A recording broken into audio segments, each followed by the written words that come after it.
کہ اللہ کی نظر میں سارے کے سارے انسان برابر ہیں۔ آیا بھی تو غریب اور امیر کا فرق نہیں تھا، اللہ کے سامنے جھکا کھڑا ہوا، اللہ کے گھر میں آیا تو اللہ نے غریب اور امیر کا فرق نہیں رکھا۔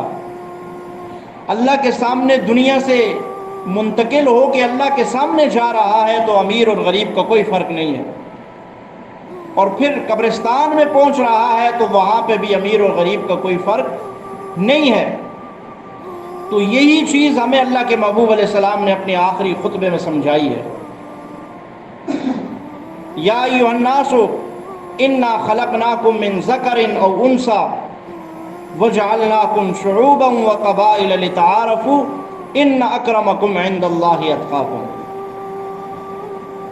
اللہ کے محبوب علیہ السلام کے خطبہ حجت الوداع کی سب سے پہلی شک یہ تھی کہ انسانوں، اللہ نے تمہیں جو پیدا کیا ہے، یا ایھا الناس، اے لوگو، انا خلقناکم، ہم نے تمہیں پیدا کیا، من ذکر او انثی، بعض کو مرد بنایا بعض کو عورتیں بنایا، وجعلناکم شعوبا وقبائل لتعارفوا، پھر تمہیں مختلف قبیلوں میں، مختلف خاندانوں میں بنا دیا، وقبائل لتعارفوا، اللہ فرماتے ہیں یہ جو قبیلے، یہ خاندان، یہ جو مختلف ہم نے بنائے ہیں خاندان، یہ اس لیے بنائے ہیں کہ تاکہ تمہارا تعارف اور تمہاری پہچان ہو سکے۔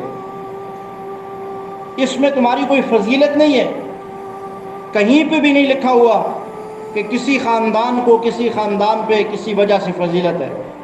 ان اکرمکم عند اللہ اتقاکم، اللہ نے فرمایا انسان ہونے کے بنیاد پر تو تم سارے کے سارے برابر ہو۔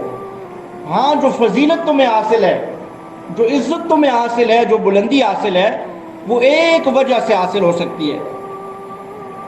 وہ کیا وجہ ہے؟ ان اکرمکم عند اللہ اتقاکم، کہ تم میں اللہ سے زیادہ کون ڈرتا ہے، اللہ کا خوف کس کے دل میں زیادہ ہے، اللہ کی طرف رجوع کون زیادہ کرتا ہے۔